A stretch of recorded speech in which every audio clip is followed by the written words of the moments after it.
Hi everyone, welcome back to Hazel's Flight School. I'm Lily Margolis, And I'm Maximilian Girardin. and today we're talking about Black Balsam.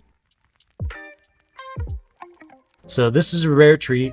This is an herbal liqueur from Latvia called Black Balsam. Its roots go back to 1752. It may just be apocryphal, it may just be a legend, but the story is that Catherine the Great fell very ill while she was traveling through Latvia, and doctors had no idea what was going on with her. And so they went to a local herbalist, a Latvian herbalist, and asked him to whip something up. And he made a balsam using balsamic oil and a bunch of local herbs that were believed to be medicinal, and gave it to her. And she recovered, and the rest is history. The fame of that drink, that tonic that Catherine the Great miraculously recovered with, kind of led to the birth of this whole herbal liqueur movement in the 1800s in Latvia. There's been many producers of Black Balsam over the years. The original balsam was around 20% alcohol by volume and did not have this ridiculously dark, almost like motor oil opacity to it. It was more white. This was made to be drunk as a after dinner and medicinal kind of thing. So without further ado, let's dive in. We're trying just the basic Black Balsam. I'm really excited to see what Lily thinks of it, because it's pretty cool. Anything on the nose? I mean, it kind of smells like smelling something like a little bit vinegary or like pickly in a way. Yeah, It's like making- balsamic vinegar maybe? Yes, I didn't want to say that. That's okay, Yeah. you can totally say it. Balsamic is totally a part of this. It's Peruvian balsamic oil, linden blossoms, fruit juice, honey, caramel, birch sugar, ginger, huckleberry, nutmeg, and probably a couple hundred other things that they won't tell you. So yeah, give it a try. I mean, you're still tasting the balsamic a little bit, but it takes on more of a back note. Mhm. Like, I think overall there's more of like a burnt, herbal, almost espresso flavor to this. Totally. Yeah, there's totally a coffee-like note to Black Balsam, and that's actually a really common way that it's drunk. This is one of those things when people come in and ask, like, I fell in love with making Black Manhattans, and I need to know which thing I buy next to try. I tell them, if you're using a really high-proof whiskey, something at least 100 proof, you should try Black Balsam. If you tried a lesser whiskey, this would drown it right out. You wouldn't taste anything but the balsam. But it's got a ton of botanical herbaceous complexity. And I think the thing that stands out the most to me is that the sugar quality of it, the sugar itself is a tasting note, right? It's not just, oh, this is sweet, but this has molasses, it has caramel, it has a honey to it, which is really cool. Molasses is right on. Oh yeah, molasses is definitely in there in spades. So next we're gonna try the black currant. All right, so next up we have the Black Balsam Black Currant. And black currant has always been an ingredient that is in the standard Black Balsam. However, for each one of these individual ones, they chose to really accent what's on the label more than everything else. So a lot of people who drink the regular Black Balsam, they pull out black currant and they're like, wow, there's a lot of currant to this. This one they made to really home in on that and have that be the profile. It's also much lower in alcohol by volume, so let's give this a try.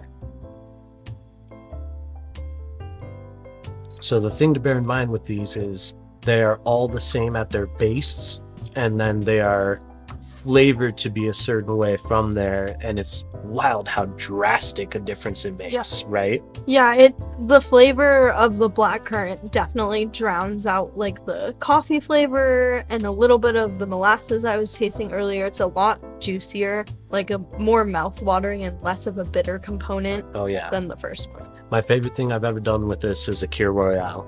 I just dropped this in a sparkling wine.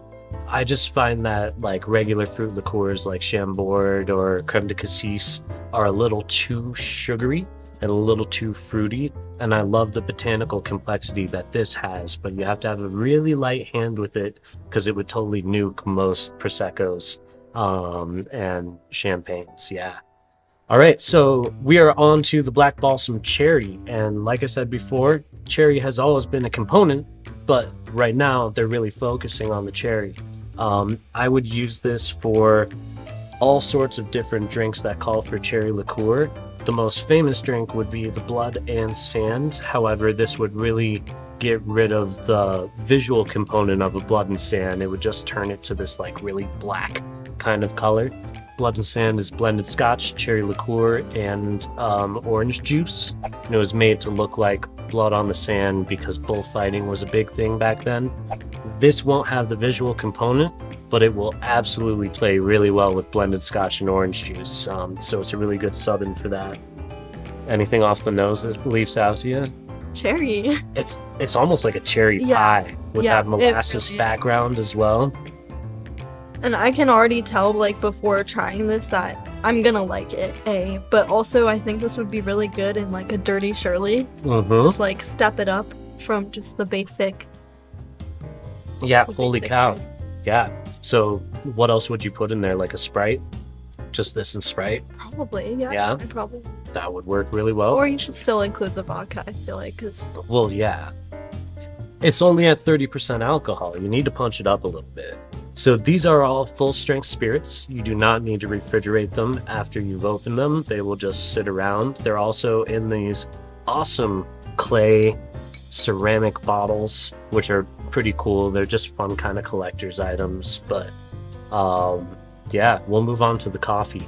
All right, and we are on to the last, the espresso, which is made with 100%, is it Arabica? How do you say it? Arabica, coffee bean extract, and cinnamon.